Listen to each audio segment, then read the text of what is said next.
sa likod. So, yung mga lalaking gagamba, tulad niyan, hindi lumalaban yan. So, kumakain lang sila ng insekto pero hindi pwedeng ilaban. Kung ilalaban nyo yan sa mga babae, kakainin lang sila. Malalaki ipin yan. So, pakita ko sa inyo kung kaya ko mapakita mamaya. No? So, nung naghunt kami ng gagamba, nakakita ako. So, may nililigaw isang gagamba. Ninuli ko na rin. Dalawa yung gagamba na yan eh.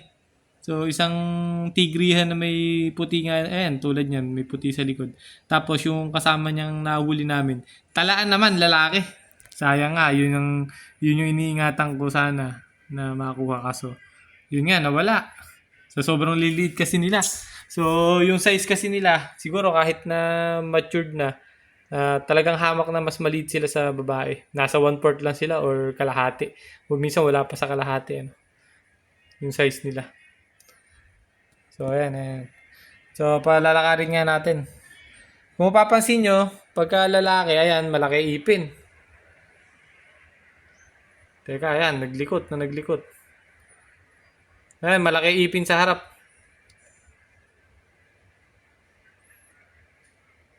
So, may view pa.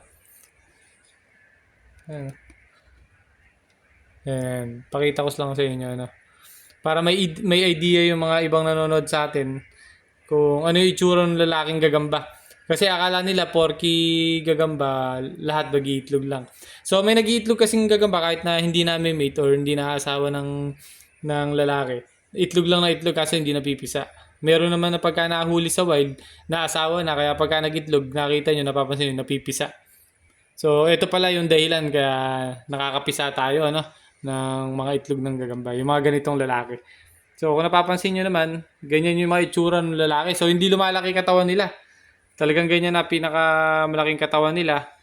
Tapos yung ipin nga nila, teka, ayaw, ay nalaglag. So hindi ko mapakita sa inyo.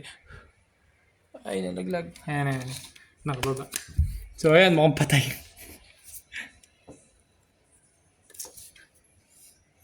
So, yung ipin nga nila malaki. Ayan, malaki yung ipin nila sa harap. Ayun o. Parang may itlog sila sa ipin. Kaya nalalamang lalaki. Ayan. So, yan yung mga kumakasta sa mga nahuhuli nating gagamba sa wild. Tapos, pagka nahuli na natin, akala natin, yung mga gagambang nahuhuli natin na yun, kahit walang lalaki, nangingitlog at nakakapisa.